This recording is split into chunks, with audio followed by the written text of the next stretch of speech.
Hello and welcome back to the KCC channel. I'm Rob and I hope you're having a wonderful day today. Today we're jumping into the ProRevenge archives. Our first story today comes to us from oof.wave. Be a dink to your freelancer, I'll have your job. Let's jump right in. Backstory. This happened about 3 years ago. I was still in college for digital marketing, like advertising and graphic design. Since I had no time to work even a part-time job, I would do some freelance graphic design in the little time I had. Mainly in the later hours of the night. I would still answer emails during the day though. It was good money, a couple hundred here and there, but it wasn't enough. The company that ran the cafeteria in my school went through a bankruptcy, and I was taken off our 21 meals a week plan. I had to resort to putting very small ads in the newspaper and started looking for more jobs online rather than posting a listing on Craigslist as I previously had. I got a few good jobs, everything seemed great at this point. Then the fatal night happened. I received an email at about 10:45 at night. It was a midweek, so it was a bit odd for someone to be emailing me this late, especially since I had school the next day and they probably had work. Right off the bat, I had a sketchy feeling about this, as the subject line was, "I need an ad made," and the message was, "Okay."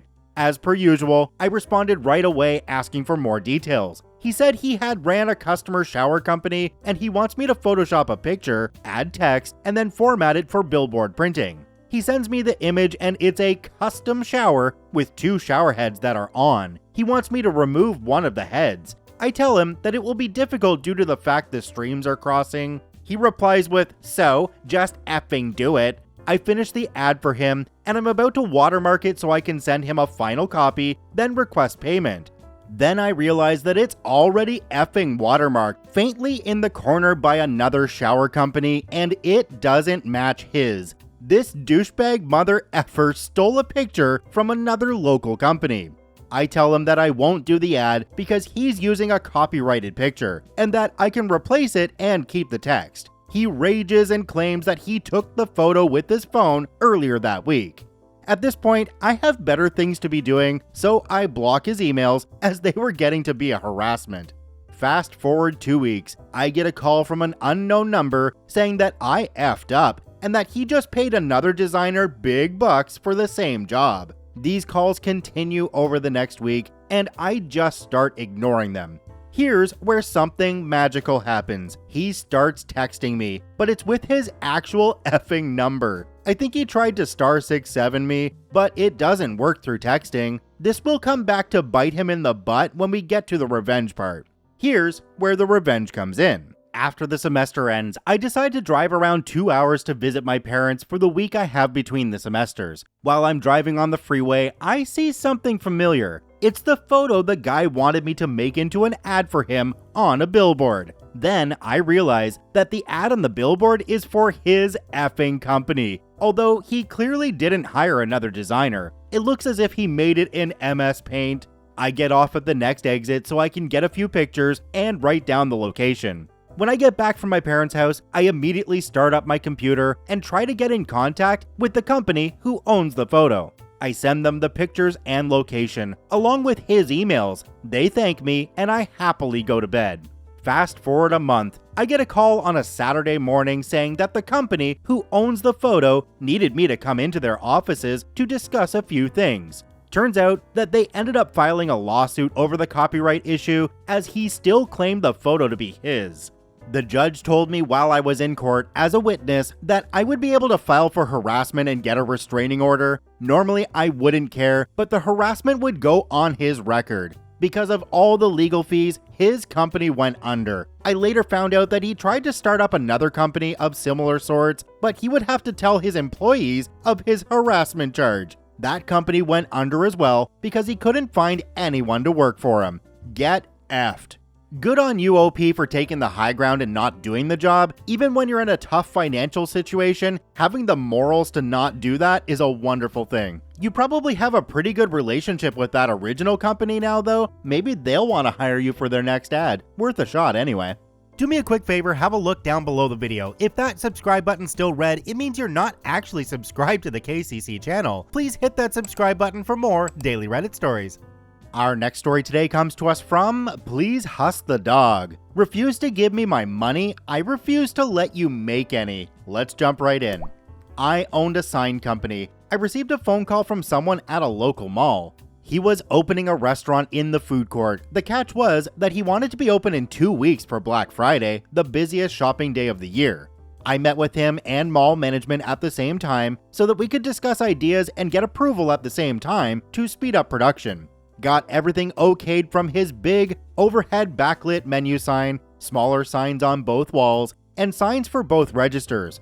All in all, it was going to be a pretty large order. I typically get a 50% deposit, but the customer said something about international money transfers, and the mall management jumped right into and explained that payments were taking a couple of weeks to process, but everything they'd charged him had been paid. Because I had been doing a lot of work in the mall and I was trying to help them get this guy open, I agreed to do it without the deposit. I did layouts, he approved them, I showed him samples, he approved them. I got everything finished and installed the Tuesday before he needed them. That's when things went downhill fast. He immediately started complaining that the material was wrong, even though he'd seen samples, and it wasn't what he wanted. Then he complained that the graphics were wrong, even though he'd approved them. He complained that the prices were wrong, even though they all matched the menu he provided. Wednesday afternoon, I called him again and his wife answered. She cheerfully told me that I could take down my damn signs, they weren't paying for them.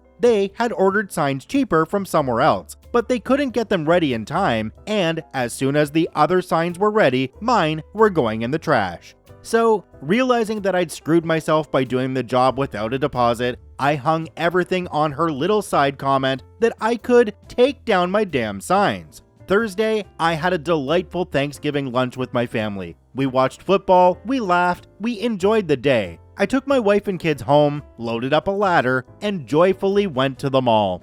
I'd done enough after-hours work at the mall that I knew there would be a door open somewhere and people in the large stores getting ready for the Black Friday crowds. I went in, tossed my ladder over the restaurant counter, and started taking down the signs. A couple of merchants in the mall asked me if the place was already closing. I told them the story, and the next thing I know, they are helping me take down the signs. In 30 minutes, the place went from looking like a fully opened, ready-to-rock restaurant to looking closed. I went home and slept like a baby. When I turned on my phone at 7:30 on Black Friday, I'd already had 15 missed phone calls from the restaurant owner, his wife, and the mall management. I called the mall management and they weren't happy. I told them the whole story. They still weren't happy with me, but they understood. I waited 15 minutes before the restaurant owner called, screaming in the phone, demanding that I return with the signs. I politely told him that I needed the full amount, plus the cost of reinstallation, plus an extra $50 for working on a day off. He screamed at me, I hung up. He called back once more and demanded that I bring them back and he would pay me the next week. I said no, I needed cash. He screamed at me again, I hung up. I avoided the mall because screw Black Friday, but from what I hear, it was comical. His entire backlit sign was nothing but lit up bulbs. He'd handwritten a menu on an old box and taped it to the front of the counter. Every restaurant in the food court was slammed all day, and nobody would even take his free samples. He closed mid-afternoon after realizing nobody was going to buy. He went through the entire shopping weekend with no signs and no business. The best part was that 2 weeks later, when his new signs from India finally arrived, they were the wrong size. Screw you, Mr. Restaurant Owner, for ordering signs from me that you knew you weren't going to pay for because you'd already ordered them from someone else. Ah yes, a story that comes right after my heart, ProRevenge with the tie-in of malicious compliance. But can we talk about this guy wanting to open his restaurant on one of the busiest weekends of the year? I mean, that's not very smart. Usually when something first opens, things are gonna go wrong. There's gonna be hiccups and you gotta work out your routine. And OP, the last comment I want to make on this one is this sounds like it's actually like a criminal fraud case, judging by the last sentence there, where they'd already ordered the signs from somewhere else and they had no intention of paying for yours in the first place. I hope you took them to the cleaners. Our next story comes to us from 512 Throwaway 512. Cutting hours for loss prevention personnel is generally a bad idea. Let's jump right in. I used to work in loss prevention for a regional chain of electronics stores. Let's call it Crap Store. My job was basically to patrol the store in plain clothes and detain someone if I caught them trying to steal. I've worked private security before, so this was a pretty nice gig. Crap Store's corporate policy, for reasons I cannot quite comprehend, mandated a weekly quota of shoplifter apprehensions, which we called stops. We needed to have at least 3 stops a week. Usually, we had about 10, just shy of 2 per day, and obviously, most of the stops involved expensive electronics. We paid our own salaries many times over and saved the company an astronomical amount of money. Until one week, Saturday rolled around, our scheduled weeks ran Sunday to Saturday, and all loss prevention personnel were called into the office. There were 4 of us. The store manager told us that only 2 stops had been made for the week, so we had not met our quota. He contacted corporate, and they told him to give all loss prevention personnel the entire next week off to save on costs. An extra cashier would be scheduled to stand by the door as a deterrent. I later learned that other stores were implementing this policy in order to phase out plainclothes loss prevention altogether. As you can imagine, a week of no pay did not exactly go over well with us. It was particularly bad timing for me. My rent was due, my dog had some vet bills, and my nephew's birthday was coming up. I and all of my coworkers did everything to fight this. We talked about how we usually met our quota many times over, how we paid our own salaries with all the stops we did, how much money we had saved the company, how laughably ineffective an untrained cashier standing by the door would be, but it all fell on deaf ears. By the end of it, the manager was clearly flustered, but insisted that we just stay home the next week. Think of it like a vacation, he said. We all had paid time off available, but of course, he said that we couldn't use it. It's about cutting losses for the company, he said.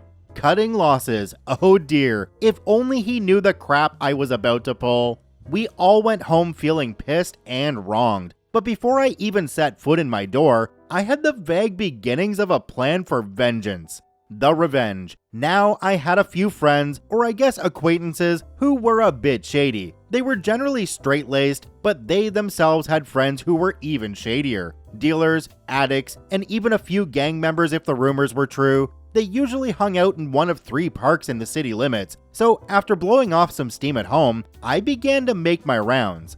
The conversation with each group followed a pretty set pattern. I would say hi, but look a little pissed. They would ask how I was doing. I'd say something like, not too good I guess. Crap Store just gave the entire loss prevention team the week off to save money. I'm gonna miss out on an entire paycheck. A few would probe a bit, and I would verify that, yes, anyone could walk into the store and take crap without having to worry about an undercover loss prevention officer watching them. I knew that my plan was beginning to take hold when someone I hadn't talked to posted on Facebook asking if it was true that Crap Store had no loss prevention this week. Word gets around fast. All I had to do now was head to the store, grab a 30-pack of beer, and slowly drink the week away while crap went down. People lost their effing minds. A crapload of product went missing every day. And not just little things. People were apparently walking out with giant flat-screen TVs and refusing to stop for the lowly cashier by the door that usually wasn't paying attention anyway. Tablets, laptops, netbooks, and consoles vanished into thin air. Several cell phones from the display case even went missing.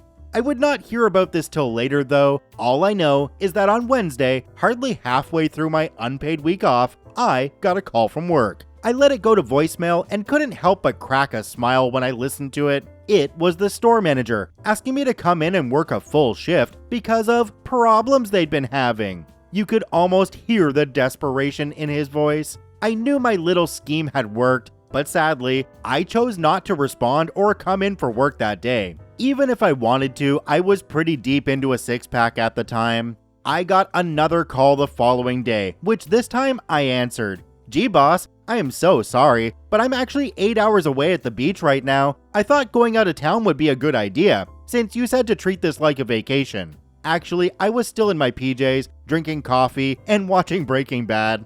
The following day, I did not get a phone call. Crap Store had bussed loss prevention personnel in from other stores and had a police officer stand by the door. I'm sure the police department was happy to oblige. I can only imagine how many calls they got from Crap Store over the past week. When I went back after my week off was up, there were 2 new policies that were tacked right onto the bulletin board. At least one loss prevention associate must be on the floor from open to close, and the quota was changed from numbers of stops per week to amount of money saved in a month. A much more flexible and reasonable quota that the 4 of us would have no problem meeting. Well, 3 of us actually. One of my fellow loss prevention officers made use of the week off by getting a new job, and good for them. I never did learn the hard numbers on how much money hemorrhaged out of that store. I do know that it was in the 6-figure range.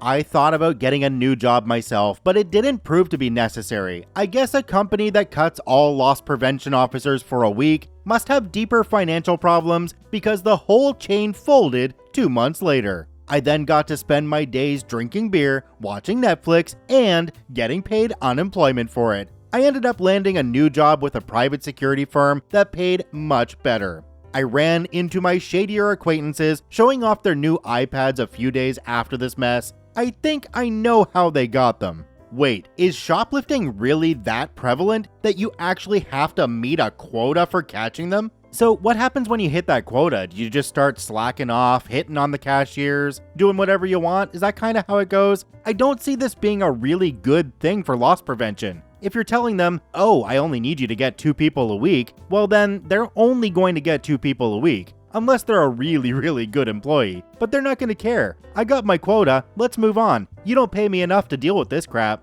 Check out all 3 OPs linked in the description down below. I thank you for watching, hope you have a wonderful day, and we'll see you tomorrow.